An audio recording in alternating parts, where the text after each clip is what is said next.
about time management. Oh my goodness. I promise it'll be fun. It won't be boring. I promise. So, I want to talk about time management, and this is for the lady who is either like always like there's not enough hours in the day, or you manage your time properly, but you're like, yeah, sure, I could always be more organized. It's for both of those types of people, so you'll both benefit from it. Okay. So, first thing I want to talk about when we talk about time management. Okay. Time is constant. Time will always move forward at the exact same speed. Time is pretty unchangeable, right? So if something is unchangeable, it can't really be managed because it's constant and it is what it is, right? So what we need to do is get away from calling it time management, because it's not that we're managing time itself. It's you management.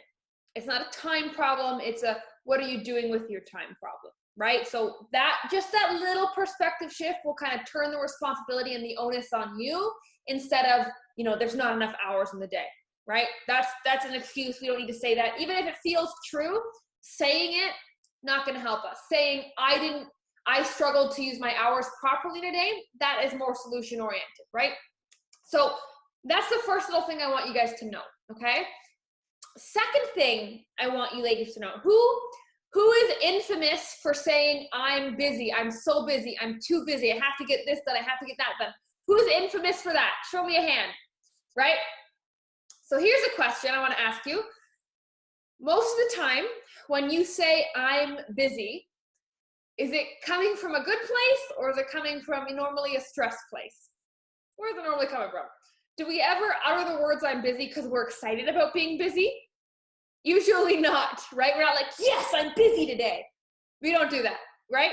So whenever you are saying the words I'm busy, it's always in usually a negative situation or a negative state of mind, right? You're either feeling overwhelmed, you're stressed out, you're worrying, you're being asked if you can take something else on that you can't.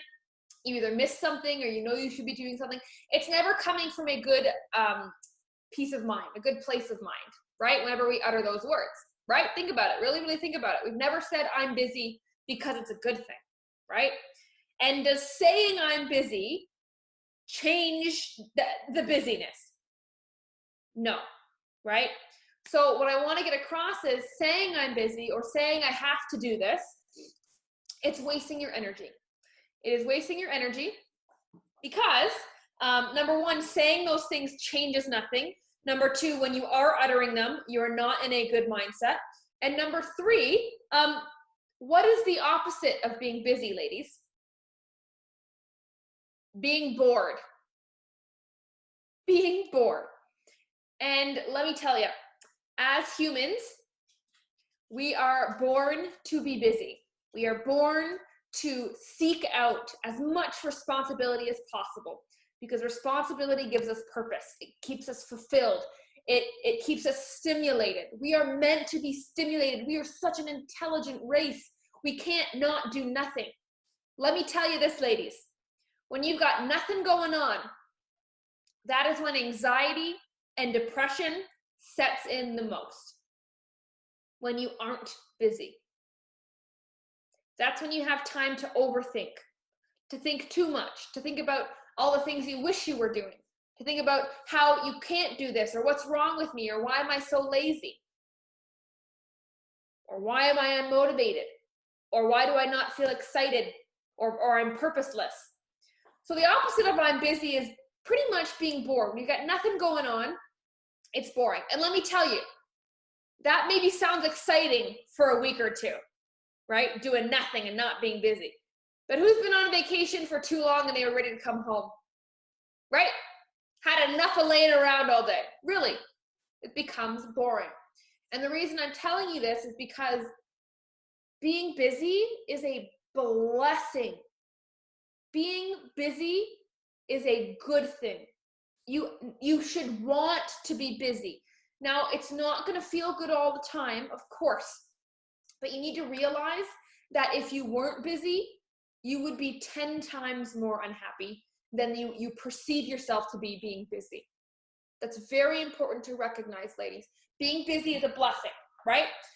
So we have to, again, shift our perspective there. So we have to, number one, realize that it's a managing of you, not a managing of time. Take the onus on you. Number two, like I said, stop uttering the words, I'm busy, I have to do this. That's just perpetuating and elevating the negative mindset that you would be in the moment. And then the third thing here so far is being busy is actually the blessing. And you don't want to not be busy. Let me tell you, as much as you sometimes crave that break, which 100% we all need, I guarantee you if that break lasts too long, the anxiety sets in and the depressive feeling sets in. And I don't know if anybody has personally experienced that. I know that I have. The most depressed time in my life is when I took a break from everything and I had nothing to do, nowhere to go, no one to see. And it was horrible. And I would cry every day and I had no idea why. Really. And I had no idea why. I was like, what is wrong with me? Where are these emotions coming from? Is this my childhood trauma? And I was able to overthink because I had so much extra time. And the second I went back to school, I got a job, and I was busy and distracted, I forgot those feelings. And I was busy. Let me tell you, I was very busy. And I didn't like it. But I also knew that I didn't like not being busy. So those are the first little kind of perspective shifts if you want to actually master or being a master of managing yourself through the 24 hours a day, because we all have the same 24 hours, right? Elon Musk, Jeff Bezos, Mark Zuckerberg, personal feelings of them aside, they all have the same 24 hours of you in a day, as you in a day. They have the same 24 hours. What are they doing different that brought them so high that you're not doing, right? It's perspective. How are you viewing your day? Because you can view every hour as currency, right? So you've got 24 hours in a day. Let's say that's $24 in a day, right? You've got $24 to spend every day. And what we should be doing is realizing that we lose it every day, right? Those 24 hours, if we don't use them, we don't get to accumulate them and live longer at the end of our life. We don't get to cash them out at the end of our life, right? We only get to use them now. And what you want to be doing is making sure that you get the most bang for your buck, right? But most bang for your buck. So this is a little exercise that I want you to do, okay? I want us to go through the last 24 hours, and I want you to see how you used those dollars, right? Because let me tell you, a workout, an hour workout, that's 1 hour of your time, $1. The return of investment on that $1, that 1 hour is insane from exercise, right? But if I spent that 1 hour sitting, picking my belly button lint, watching Netflix, not getting much of a return of investment on that. I wasted my $1. I paid $1 to sit and do nothing, right? So that's how you need to be viewing this. So I want you to think back to this very morning, early morning, 12 a.m. to 1 a.m. How did you spend your $1? What were you doing? Sleeping? Or were you up? What were you doing? Write it down or make a mental note. Now, what were you doing with that $1 from 1 a.m. to 2 a.m.? Think about it. Then 2 to 3, 3 to 4, 4 to 5, and I want you to quickly go through every dollar up until now. It's about 6 o'clock or wherever you are in your time zone. So, what have you done with those dollars? Seriously, take a second, whether it's after this call or you're watching the replay, you can pause it and do it now. Take a second and see how you're spending your money, right? If you're trying to buy a house, buy a car, you have to know what you have in your account. You have to know, do I have some expenses that I can trim up, right? Are there more places that I can be saving? We know that stuff. We know what's going in and coming out of our bank accounts. Why don't we know that with our time currency? And it's as simple as checking your time account. And it's just measuring those hours, right? Because I guarantee you, if you write out your 24 hours, how you spent those $24, you'd almost be embarrassed. You might be a little embarrassed. You're like, wow, that's it? That's what I did with my time? I'm never going to see those hours again. I'm never going to see the day again. And you need that. It's not a bad thing and you shouldn't be embarrassed. It's just you need that reality check. Like, oh, you know what? I am busy, but I'm busy with the wrong things. Or maybe I'm not as busy as I thought. Or maybe actually I am busy, but based on this, this cheat sheet I just wrote, I can actually cut that time, right? But because we don't go back and audit ourselves, we just stay in the current state we're in, which is I feel busy and frazzled and overwhelmed, or like I'm missing things, right? So that's another thing I want you to take into account, okay? We've all got the 24/7 hour or 24 hours a day, 7 days a week. How are you spending your dollar every hour? Spend it wisely, okay? Now, the next thing I want to talk about is unfinished business, okay? Unfinished business. Now, how many ladies have a to-do list 3 miles long? Like everything. Like I was supposed to clean the garage last month. I told my husband I'd redo the bathroom 6 months ago. I got to change the oil in my car. I still don't have snow tires. Whatever, right? Like how long is your to-do list, really? All the little things that keep you up at night, that pop into your head throughout the day. Oh yeah, I got to do that, right? We all know what I'm talking about, that unfinished business. So,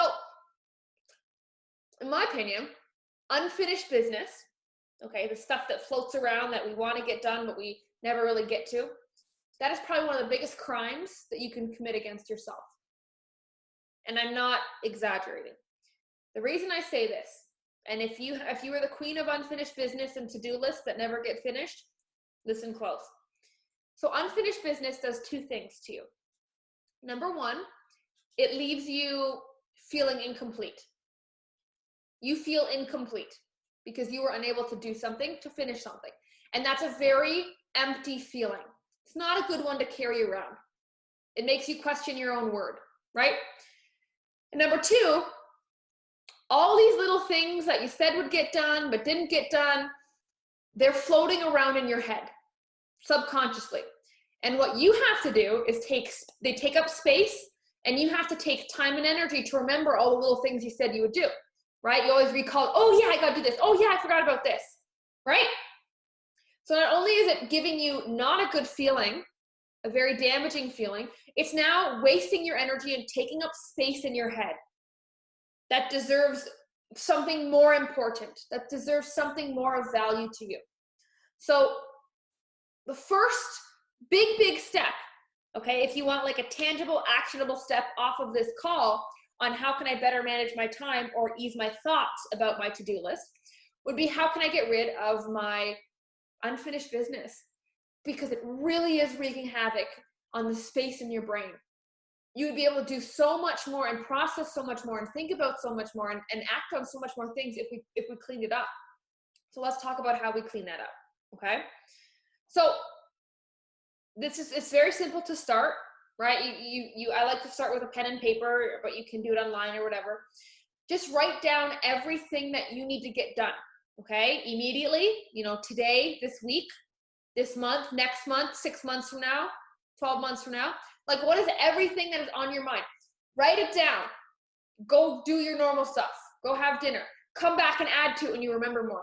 And you should be able to fill like 1, 2, maybe even 3 pieces of paper of everything that you want to do, need to do, forgot to do, aren't looking forward to doing, everything that's always popped into your mind you've never gotten there. There's a lot of things, right? Write it down. Get it out of here. Get it out. I promise you, when you write it down, you're going to start to get it out and your mind will free up. And when you don't have all of this like a tornado in your mind, whether it's like actively a tornado or just passively a tornado, you can think so much more clearly. You don't get overwhelmed as much. And your next move becomes much more clear instead of, oh my God, I don't know what to do, or I don't have time for that. So first things first, write it all down, okay? That should be a day or 2. That should take a day or 2 because you're gonna forget some things. Dump, leave it. Come back, dump, leave it. Come back, dump out all the ideas, okay? So after about 2 days, you should have a nice essay worth of jot notes of things you wanna do, right? It could be as, clean out the garage. It could be, go on a family vacation, anything in between there, okay? Then, this is the part most people don't do, because most people are really good at writing down to-do lists, right? I have probably like 10 pieces of paper floating around my house of things to do, right? So we're mostly good at that, but what we don't do next, okay, is you're gonna go through that list, and each thing, if it's important, okay, You're going to take it and you're going to put it in your calendar. What day and what time is it going to get done? Everything. So whether that's scheduling your next day or putting something in your next week or putting something 6 months from now, whatever, you're going to put everything of that little to-do essay in your calendar. So now it is scheduled, it is set in stone, it is concrete, it is an appointment with yourself. And what is so great about this, ladies, guess what you get to do afterwards? It's going to take a little bit of time. This whole process will take about 4 days. Once you've done that and you've put it into your calendar, guess what you get to do? You get to take that to-do list and you get to throw it out or set it on fire. And what that signifies for you is everything up here, that unfinished business, you finally let it go. It won't be seeping back in because it is already scheduled. You don't have to worry about it. You don't have to think about forgetting it or wonder when you're going to fit it in. You've already fit it in. Super simple. It is very symbolic. As soon as you throw out that list, boom, done. Now all you got to do is take it day by day and not stress and worry about the future. Okay? That's what I challenge all of you to do. Very crazy, but it is so freeing. It's so freeing. You actually get to throw out your thoughts. Burn them if you want. Burn your thoughts. And your mind will be more quiet. So that when you're resting, you can rest. When you're working, you can work. You can be present in the moment instead of always trying to be one step ahead, which makes you always feel one step behind, right? Now, when I tell ladies this, sometimes I'll get the pushback of, I don't want to be that restrictive. It's going to make me feel suffocated to be that regimented with my time, right? And this is what I would say to that. If anybody feels that way, like restricted by their schedule, I would say that freedom, that there is freedom in time restriction. The ultimate freedom comes from time restriction. And I mean that in 2 ways. Way number 1 is when you restrict your time, meaning you're going to give yourself less time to complete something, you can actually get it done faster. It's psychology. If you give a teenager 2 hours to clean their room, they're going to take 1 hour and 50 minutes to doink around and 10 minutes to clean. If you give a teenager 10 minutes to get their room clean before company comes, they're going to get it done in 10 minutes, right? And it's just playing that same psychology trick on yourself. If you have a deadline for work, make it 1 week sooner, right? If meal prep overwhelms you because it takes you 2 hours, put a timer on for 1 hour and just stop and see what you can get done, right? When you restrict your time, you get ultimate freedom back because you don't have to, number 1, lose extra time dilly-dallying, and number 2, feel bad about not getting something done because you never got around to it. So that's the first way. So there's freedom in time restriction. That's the first way. Second way is there's freedom in time restriction in the sense that, having this schedule and the strict schedule of, when you're doing things, when you have to be there, what you have to do. And then you also schedule in your free time, right? This is my chill time. This is my free time. Having a restrictive schedule where it's pretty strict that you have to follow, it's going to save you so much time. That's the extra freedom. So not only does time restriction help you get through things faster, it also saves you extra time in the future because now when you're resting, you can actually rest instead of feeling guilty about resting, instead of calling yourself lazy for resting, instead of going through your to-do list in your head while you're resting. You can take advantage of the moment, and that's ultimate freedom. Not being tied to your past or worried about your future is ultimate freedom. And that first comes with getting all the clutter out of your mind of all of your tasks. Life is just not about everything that needs to get done. And if we stay in that state, you're going to be very unhappy very quickly, and you're going to resent being busy.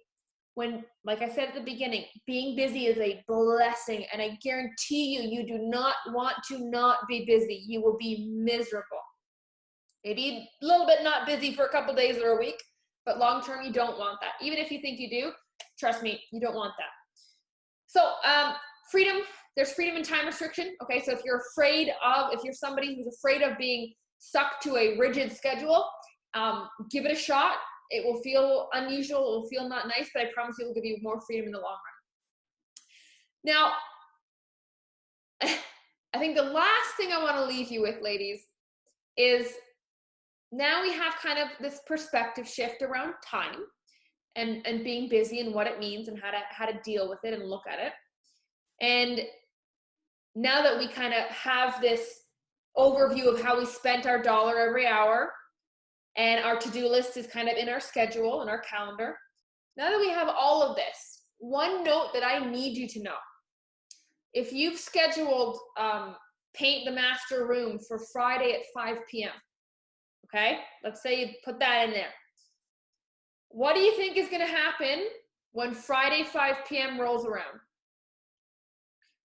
You're not going to want to paint the master room, right?